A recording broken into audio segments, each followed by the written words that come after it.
This is a special WrestleMania edition of This Week in Wrestling History. You know, when I saw that there were over 20 WrestleManias this week in history, I wanted to cry. And then I smacked myself in the face and I said, quit whining and get back to work. And so this week is dedicated to some of the biggest WrestleManias of all time. And some not so big ones.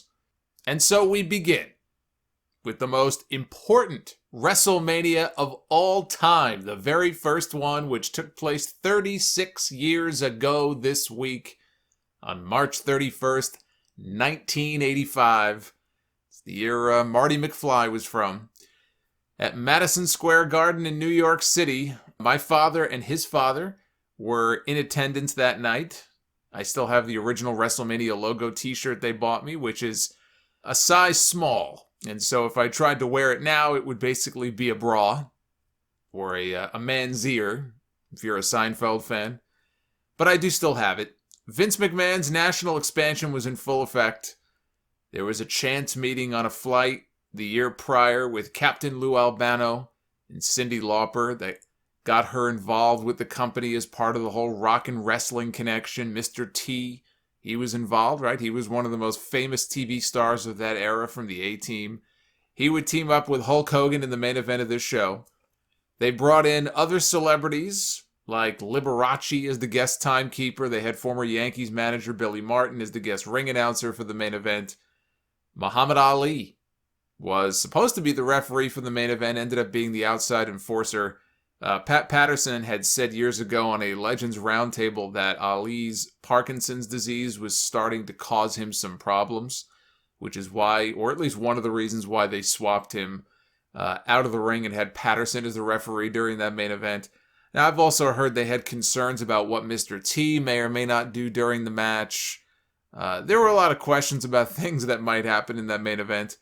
And so they just wanted somebody they could trust, who knew what was going on and knew how to, mitigate the situation. So, that's why Patterson was in the match. Whatever the reason, Vince McMahon put everything on the line with this show. It was go big or go home. Tito Santana years ago said Vince rallied the troops before the show and said that it was either going to make them or it was going to break them. He had a lot invested in this. If it didn't work, he probably would have gone bankrupt, which is what happened to he and his wife Linda once before. They had their house auctioned off many years ago.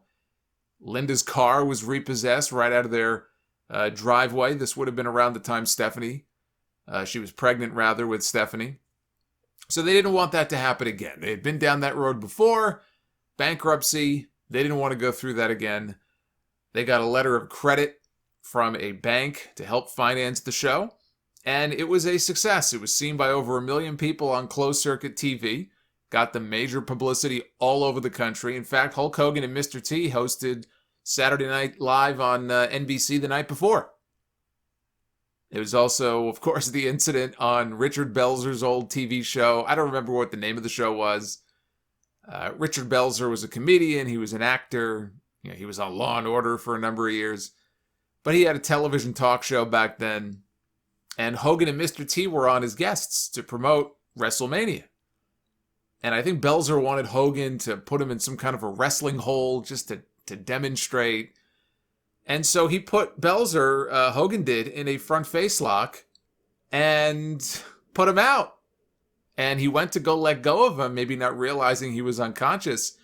And Belzer just fell to the floor. His head cracked and hit the floor. He sued. I think it went all the way to the New York Supreme Court before it was settled out of court. He got a big settlement out of it. But those who remember that time, Hogan and Mr. T were everywhere. They were on the morning shows. I mean, WWE got their money's worth as far as the publicity out of Mr. T as part of this show. Now, this show got its name, depending on who you believe, either from Howard Finkel or from George Scott, who was a booker at the time for WWE. George Scott claimed that he came up with the idea. He came up with the name.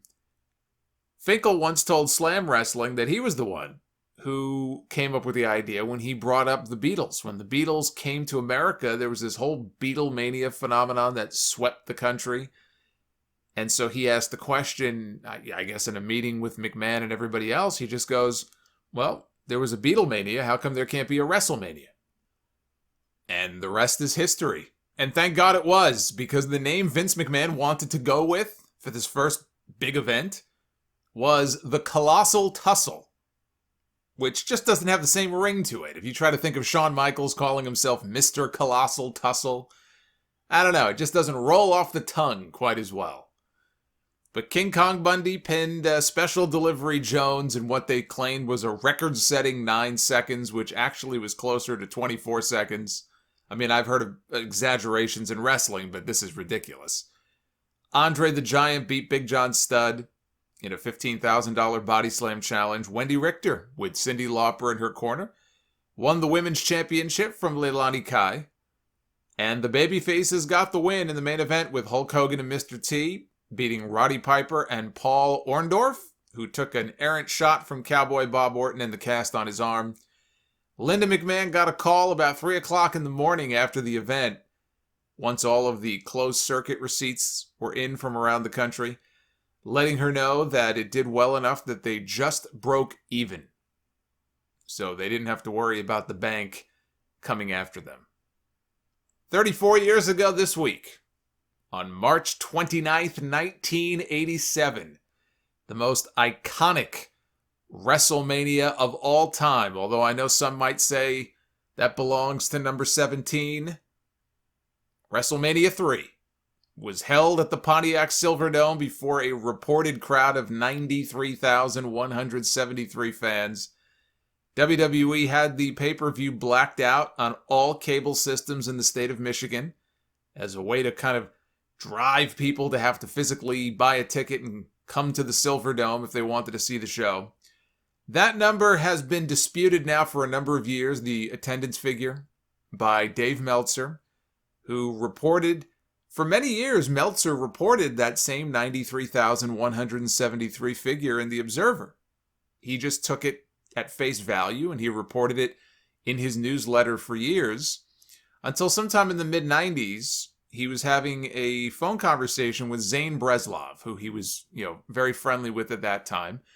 Zane Breslov was a promoter. He was handling the local promotion, or his company was handling the local promotions for WrestleMania III. And Breslov, he was doing work with WWE for a while. Eventually, he went to go do similar types of work with WCW. He was very good. He was very good, very effective at his job. He was doing stuff with WCW right on through the Monday Night War period. But he was having a conversation with Meltzer, and he was surprised that Dave still bought the attendance figure as real. So Dave claims that he faxed him. He faxed Meltzer the ticket accounting paperwork that he had a record of. And that paperwork showed a figure of 78,500. The only problem is, Meltzer never held on to a copy of the fax, or if he did, it was lost in history. I mean, have you seen photos of Meltzer's home office? I'm amazed he can find anything in there. I'm amazed his whole fucking house hasn't burned down with all the freaking papers that are laying all over the place. But it's all moot anyway, because it was only a few months after WrestleMania that year, claiming the indoor attendance record at the Silverdome, that Pope John Paul II held Mass at the Silverdome and beat them by a few hundred people. Roddy Piper beat Adrian Adonis in a hair versus hair match that doubled as Piper's retirement match as he was leaving to try a career in Hollywood. He's going to be filming John Carpenter's movie They Live. Piper said that he learned very early in his career, you leave a territory when it almost peaks, not when it peaks. Then it's a bigger deal when you eventually come back, which of course he did, because they all do. We had Randy Savage against Ricky the Dragon Steamboat for the Intercontinental Championship. Savage meticulously mapped out this match on a yellow legal pad, step by step, to go over with Steamboat who told ESPN that it got into something like 100-something steps that Savage had mapped out for this match. This is what he said. He said, finally, when we got the match top to bottom, we would meet up and quiz ourselves. And I would say, okay, I'm at step number 55, he goes, and it's this, and now tell me the rest of the match. And Savage would go, well, step number 56 is this, and step number 57 is that. We would go back and forth, he said. And understandably, Steamboat was very stressed out, having to remember everything. It's not the way that he usually worked his matches. You know, he, like a lot of guys back then, would call their matches on the fly. And I mean, Savage could do the same. It's not like Savage had to map out every single match he ever had. But Savage clearly wanted to go out there and steal the show and have the best possible match they could have. And he just had this vision in his brain of what this match was going to look like. And he forced Steamboat to have to memorize it spot by spot, move by move. You'd be driven crazy too, if you were in Steamboat's position. George the Animal Steele got sick of hearing them talk about the damn match for weeks on end because he was an old school guy. He didn't plan his matches out. And he hated not being in the match because apparently the show was only about 18 miles away from his house. And he wanted to do more than just stand in somebody's corner. He wanted to be in the ring and have a match. But instead, he was relegated to Steamboat's corner for the match. And look, the match, it was a classic. But if you watch it back by today's standards, it's a fairly basic match. Nothing wrong with it. It's a very good match. But it is a fairly basic match. The thing is that everything they did was so crisp. And it made sense. And even with all the false finishes, which was virtually unheard of at that time, they didn't overdo them like you see so often today. The one thing that Steamboat years ago told Wrestling Inc. was that if he had the ability to go back in time and do anything over or add anything to the match, the one thing he would have added, he would have come off the top rope with his dive. I guess it was like a crossbody, which was his finish at the time. And he would have gotten a 2 count before Savage kicked out. Just to throw a little curveball to the fans. He said back then you didn't prostitute your finish. But he thinks it would have worked. Lanny Poffo says the match, in a way, ruined his brother's life because he was never satisfied about anything. Everybody would go around saying, oh, it's the greatest match I've ever seen. And so Savage, for the rest of his career, according to his brother, kept trying to have a better match, and he never could. He never felt like he topped the match that he had with Steamboat in '87. He was that much of a perfectionist. And the biggest main event in wrestling history, or certainly WWE history at least, still to this day, there is no match more iconic than this one. Hulk Hogan beat Andre the Giant to retain the WWE Championship, a match that almost did not happen. Andre had been out months before this, filming a role in the movie The Princess Bride. Right? He was Fezzik in the movie. And his back was completely thrashed. I mean, he was having a lot of problems, mobility problems. There were certain scenes in the movie, if you remember towards the end, one of the final scenes in that movie is Robin Wright, I think her name was, the female lead in the movie, jumps out of a window. Andre catches her in his arms. And I mean, she was, she didn't weigh a lot. But I remember in one of the documentary little featurettes for the movie, they had to, I think, hold her up by, I don't remember the whole story, but it was something about holding her up by strings and lowering her. Like, Andre couldn't catch her because, again, his back was just in such bad shape. Even for something like that, they had to take certain measures and certain precautions because he just was not in a good way. And he wasn't even sure he was ever going to come back to the ring. He thought maybe his career might be over. So Vince McMahon went to go visit him, and he pitched the idea of a heel turn and doing a match with Hogan at WrestleMania. And Paul Orndorff, who had just gotten done feuding with Hogan. They had that big cage match a couple of months earlier on Saturday Night's Main Event where they both hit the floor at the same time. He didn't wrestle on this show. Orndorff did not wrestle on the WrestleMania III card, and it wasn't because he was out, injured, or anything like that. He was on standby as a potential substitute in the event that Andre couldn't go, or if he backed out of the match. And the story has always been that Andre had back surgery before WrestleMania, and it's the story Vince McMahon has told many times in interviews, but in the Andre the Giant book that came out last year, and the writers did a tremendous job in that book. Just a tremendous amount of research. Spoke with Andre's family, his siblings, his friends. According to the book, the surgery didn't actually happen until July of '87, where they had to cut his back open, they had to widen his spine. Referee Tim White said it took months just to prepare for the operation because they didn't even have the scalpels and the tools that were big enough and necessary to work on somebody of Andre's size. They had to be custom made. But he was fitted with a back brace under his singlet at WrestleMania. He was drinking all afternoon before the match because there's no way he could have wrestled stone cold sober. That just wasn't going to happen. He was just in so much pain. As it was, he could barely move. I mean, if you watch that match, look, it's in the eye of the beholder. Everybody has a different definition for what they look at as a great pro wrestling match. That Hogan-Andre match, in a lot of ways, is the perfect pro wrestling match. If you look at it from a technical standpoint, it's shit. It's absolute garbage. Andre could barely move. Hogan spent 3/4 of the match selling and writhing around. But that's all they really had to do. I mean, nobody had any expectations, I don't think, certainly not at that point, for Andre matches in work rate. I mean, nobody was really watching that expecting it. He did the best he could. He shouldn't have been in the ring in the first place. He did the best he could.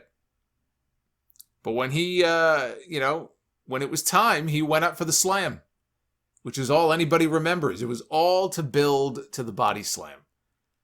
Slam heard round the world. And they had claimed that he had never been slammed. He was undefeated for 15 years. It was all part of the hype going into the match.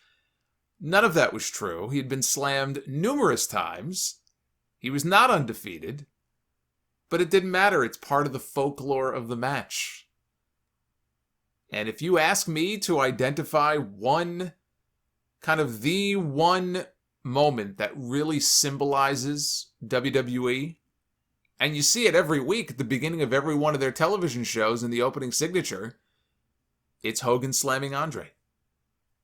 32 years ago on April 2nd, 1989, it was WrestleMania V, the explosion of the Mega Powers, one of my all-time favorite angles, and one of the best matches of Hulk Hogan's career.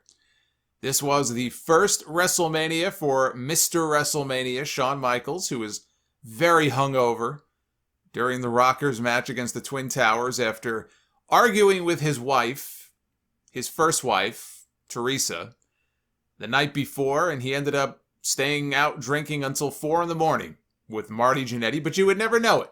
Watching him out there during this match, you would never know anything was wrong. Roddy Piper was back on TV for the first time in 2 years for a Piper's Pit segment with Brother Love and talk show host Morton Downey Jr., who was a thing at that time, unfortunately. The Ultimate Warrior suffered his first pinfall loss in WWE, dropping the Intercontinental title to ravishing Rick Rude when Bobby Heenan reached in and held his foot down. And Hulk Hogan took the WWE title back from the Macho Man, who wrestled the match with a staph infection in his elbow. That is why he was wearing that giant white bandage on his arm, and that was the same elbow he dropped on Hogan during the match, too. Savage was in the hospital leading up to the match with a bursa sac that had broken and was infected with staph. In fact, I think he was in the hospital the morning of WrestleMania. They really would have been screwed if Savage wasn't able to do the match that night. I don't know what they would have done. I mean, think about it. If, let's say, Savage is in the hospital that morning and they just tell him point blank, you're not wrestling. Savage, based on what we've all read and know about him, probably would have escaped somehow. He would have dragged his ass down there no matter what. But in all seriousness, if Savage couldn't go for any reason, what would they have, on such short notice like that, what would they have done? I mean, you would have had to probably had somebody on the show pull double duty. I don't know, DiBiase, or, I mean, who knows? Title would have been held up, right? Because Hogan wasn't the champion, Savage was. And I think Savage understood that, and he wasn't going to miss that show. He wasn't going to miss that show. But that same night, WCW ran its Clash of the Champions, the Ragin' Cajun show, opposite WrestleMania. And unlike the success that they had the first show the year prior, opposite WrestleMania IV, that one did very well. That was the one where Flair basically made Sting in one night. This one, this didn't do so well. This didn't work out as well. They had only 5,300 people in the Superdome, which is a building that could have fit over 70,000 if they wanted to. But it did feature one of the greatest wrestling matches of all time between Ric Flair and Ricky Steamboat, 2 out of 3 falls, ran just shy of an hour. One of the trio of classics that Flair and Steamboat had back in '89. 31 years ago on April 1st, 1990, 5 days after Dr. George Zahorian was indicted on 15 counts of distributing controlled substances, including steroids, to various individuals, including WWE talent, WrestleMania left U.S. soil for the very first time, heading to the Skydome in Toronto in front of 67,000 fans for a rare babyface versus babyface main event, winner take all, for the WWF title and the Intercontinental title. Hulk Hogan, one-on-one against the Ultimate Warrior. I say rare. Every WrestleMania to have fallen so far to date on April Fool's Day, and there have been 4 of them so far, have all been headlined by a match between 2 babyfaces. As rare as it was, especially more so at that time. I mean, you just didn't see that. You didn't see that, period, at WrestleMania, let alone in the main event. But here, going all the way back to 1990, you had Hogan Warrior. The next time was Austin Rock, which was X7. That also fell on April Fool's Day. John Cena and Shawn Michaels in 2007. And The Rock and John Cena, the first one. How weird is that? Very strange. This was a very big deal to a young fan like myself. I was on Team Hogan, one of my friends was on Team Warrior, and yet I was the one who had the Warrior wrestling buddy, and he was the one who had the Hogan wrestling buddy. I can't really explain that. I still have mine, by the way. I still have my Ultimate Warrior wrestling buddy. It's in I think it's in a giant plastic bag buried somewhere in the closet. Demolition on this show three-peated as tag team champions with a win over Andre the Giant and Haku. After the match, Bobby Heenan slapped Andre right across the face. That was a big mistake. And Andre paintbrushed him, beat up Haku before exiting to a chorus of cheers on one of those motorized carts. This was Andre's final televised match for WWE, his final ever WrestleMania match. And I thought it was a very fitting final scene, watching him exit as a babyface once again on that cart, looking back at the ring, getting cheered on his way out, big stadium. It was an appropriate scene. Roddy Piper. Oh, Roddy Piper. He painted his body, not just his face. He painted his entire body. Half of it. Half black. For a match with Bad News Brown that has since been removed from the WWE Network and from Peacock. So this is rather timely here to tell this story. In his book, as he did in his promo before the match, which I believe has also been cut from the network version, Piper explained that he did it to show that it didn't matter what the color of your skin was, he represented all people. And in an interview years later with Arda Ocal, Piper had this to say about this whole situation. I just thought this story was too good not to share. So we have to tell this story right from the horse's mouth. This is from Roddy Piper in this interview that he did years ago. He says, "I was born in Saskatoon, There are no black people that I know of that are dumb enough to go to a place that cold. So there's no racism in me at all. At the time, I was walking down the hall of some arena. It might have been the Hoosier Dome. Someplace, I'm not sure. Vince McMahon says, "Hot Rod, I need to speak with you." I walked into a room and you could have cut the air with a knife. It was Bad News Brown, Pat Patterson, and Vince McMahon. I said, "What's going on?" He says, "I want you to wrestle Bad News at WrestleMania." I'm looking at Bad News, who was really a good judo player. Judo player, I like that. And just a so-so professional wrestler. And here's what's going through my mind. I'm looking at him and I'm going to have 45 interviews about this guy. And I'm thinking, Nelson Mandela at that time had said something that really stuck with me. He was put in jail for 20-some years for political crimes. Every morning he was the first man when the guard came to extend his hand to the guard. What a hell of a man. At the same time, Cyndi Lauper had True Colors out. In my mind, what I was trying to do, there is no difference. I needed material on Bad News Brown. The stuff they had painted me with, Vince had made special, so that when I broke a sweat, it wouldn't come off. There was a special clear solution to take the special black off. When I got there, the lady started rubbing my cheeks, and in about 5 minutes, I started bleeding. Andre the Giant had taken the solution, poured it out, and put water in it. Now, I'm in Toronto, half black. I decided there's nothing much to do than just to go out drinking. So I go and I'm drinking and I'm half black in the bar. Next morning, and don't judge me, he says, I wake up and the door of my hotel room is blown completely off, and there's a cowboy hat in the middle of my room. I don't know whose. I wake up and I'm half black. I gotta go from Toronto to Portland, Oregon. I got a 4-foot Mickey Mouse with me that I bought for my daughter. So, because I didn't know, I put the hat on, and I've got a 4-foot Mickey Mouse, a Halliburton, and a hangover, and I'm half black. I'm completely half black other than the scar under my eye. So, I'm going through Chicago, and I'm going through customs. When you're half black and half white, they just go right ahead. They part like the Nile. In Chicago, I had to change planes, and the flight attendant wanted me to check Mickey Mouse because it was too big. So I bought Mickey a first-class seat with me, and Mickey drank all the way to Portland.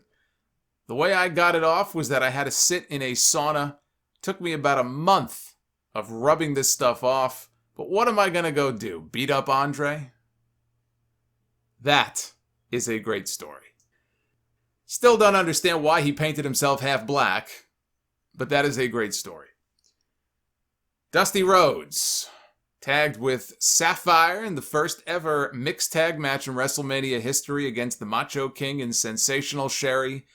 And if you wanted to ask any of them about this match, sadly, you wouldn't be able to because they're all dead, including Elizabeth, who appeared at the very end.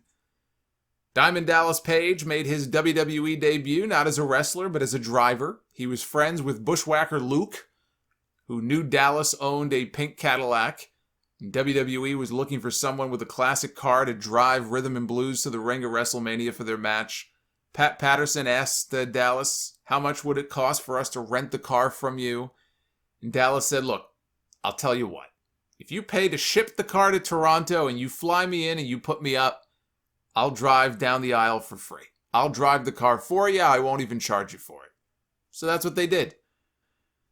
And in the main event, Hulk Hogan missed the big leg drop. The Ultimate Warrior splashed him for the win, although Hogan did make sure to kick out at the count of 3.1. He supposedly passed the torch to the Ultimate Warrior that night, although in his book, Bret Hart claims that when Hogan got to the back that night, he told him, you watch, Warrior will fail, and Vince will be calling me, begging me to come back. And Bret liked Hogan at that time. He actually said he was rooting for that to happen. This is before Bret had any kind of animosity towards Hogan, which he obviously did many years later. So Bret said he wanted to see that happen, but Bret would live to regret those thoughts 3 years later, on April 4th, 1993. When WrestleMania came to Caesar's Palace. Let me say the way that Vince McMahon said it. Caesar's Palace. There you go. Almost. Vince was great on those old intros.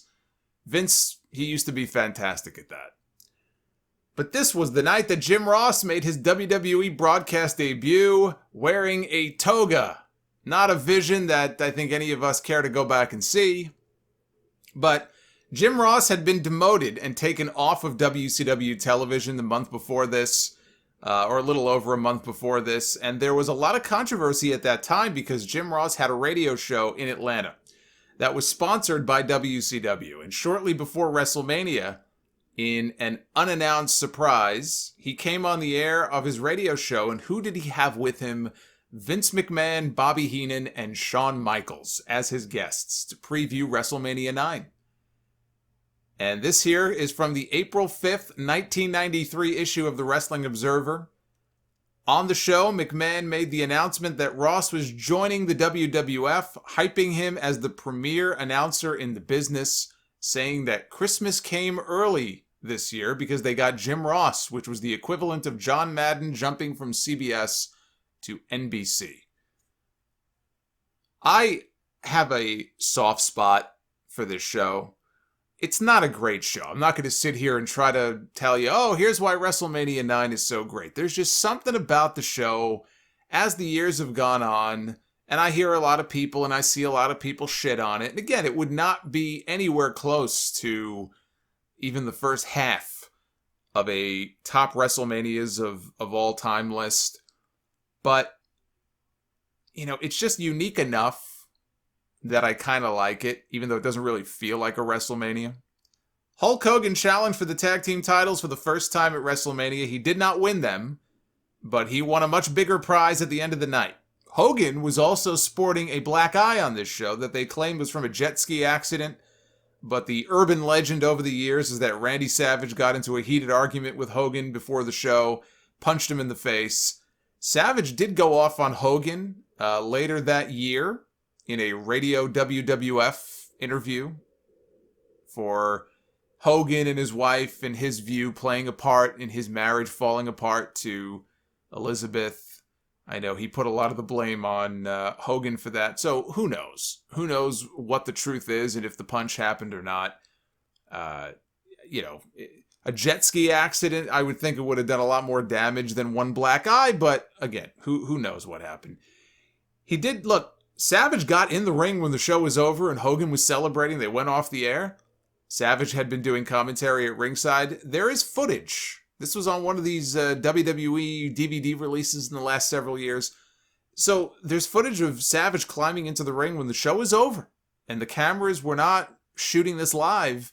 And he's in the ring and holding up Hogan's arm and celebrating with Hogan. And I don't know. I mean, you would think they're not on the air. Why would Savage voluntarily get in the ring and do that if he had such a personal beef at that time with Hogan? But in any event, Bret Hart only found out that he was dropping the title to Yokozuna the day before the show. He was shocked. He was dismayed.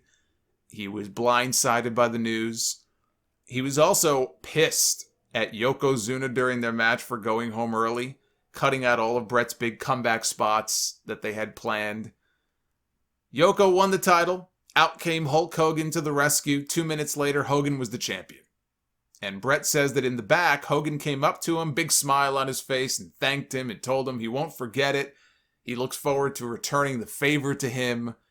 Bret looked him dead in the eye and said, "I'm going to remember that, Terry. I'm going to hold you to that." And in late May, Bret claims that Vince McMahon called to tell him that he was going to get the belt back, and Hogan was going to be used as more of a special attraction from that point on. And Bret was excited. He goes, "Great, this is fantastic news." 10 days later, McMahon said that Hogan was refusing. This is what he told Bret. He said Hogan was refusing to put him over. And so Vince decided that they were just going to give the belt back to Yokozuna, put it on him. And instead, Bret would work with Jerry Lawler at SummerSlam. And he even says, Bret, that he showed up at the King of the Ring in June in a very bad mood. He drew a cartoon of Brutus Beefcake with his face buried in Hogan's ass cheeks. with the caption, "Be careful, Brutus, you don't want to loosen the screws in your face." Speaking of screws, but he felt bad. He said he admitted he felt bad because he was taking his frustrations out on Beefcake, who didn't do anything wrong and it wasn't right. For his part, Hogan, in an interview with Peter Rosenberg a few years ago, claims that he made a deal with Vince McMahon to drop the belt to Yokozuna, but Vince told Bret that he was getting the belt.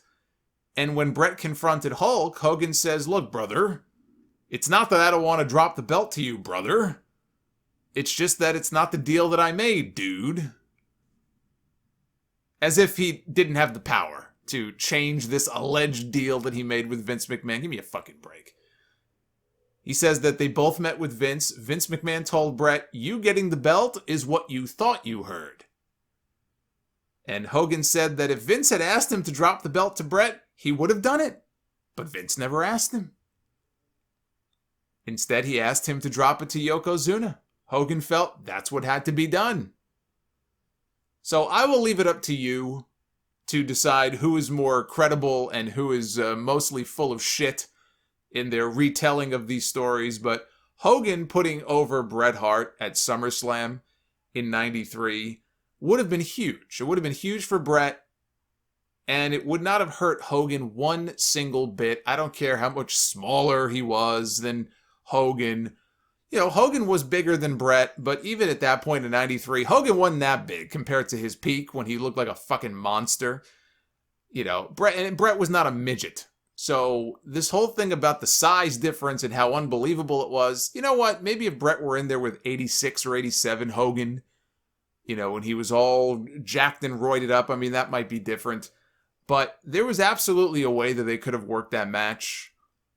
You know, maybe Hogan wouldn't have submitted to the sharpshooter, but they could have absolutely did that match and had a true passing of the torch. And Hogan either could have left if he wanted to, or he could have been that special attraction that Vince McMahon had talked to Bret Hart about. Hogan putting over Bret would have been huge. And then he could have come through the curtain and he could have told Shawn Michaels in the back, "You watch, Bret's going to fail, and Vince will be calling me, begging me to come back." We could have history repeat itself.